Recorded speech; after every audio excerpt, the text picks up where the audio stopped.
আসসালামু আলাইকুম, সবাই কেমন আছেন? বর্তমানে বাংলাদেশের বেশিরভাগ মানুষ ডিপ্রেশন, অ্যাংজাইটি, মানসিক অবসাদ, দুশ্চিন্তা আক্রান্ত। আমেরিকার বিশ্ববিখ্যাত ক্যালিফোর্নিয়া বিশ্ববিদ্যালয়ের গবেষণায় প্রমাণিত হয়েছে যে মানবদেহে ম্যাগনেসিয়ামের অভাব হলে ডিপ্রেশন, অ্যাংজাইটি, দুশ্চিন্তা, মানসিক অবসাদ বেড়ে যায়। তাই ম্যাগনেসিয়াম সমৃদ্ধ খাবার খাওয়ার মাধ্যমে তা প্রতিরোধ করা সম্ভব। শাকসবজির মধ্যে পালং শাকে সবচেয়ে বেশি পরিমাণ ম্যাগনেসিয়াম রয়েছে। বর্তমানে শীতকালীন ঋতুতে প্রচুর পরিমাণে পালং শাক পাওয়া যায় এবং এর দামও সস্তা।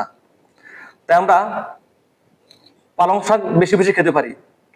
পালং শাক খাওয়ার মাধ্যমে আমাদের শরীরের ম্যাগনেসিয়ামের অভাব পূরণ করতে পারি। এর ফলে আমাদের মানসিক দুশ্চিন্তা, অবসাদ, ডিপ্রেশন হ্রাস পাবে। সবাইকে অসংখ্য ধন্যবাদ। মহান আল্লাহ তাআলা সবার মঙ্গল করুক। আসসালামু আলাইকুম।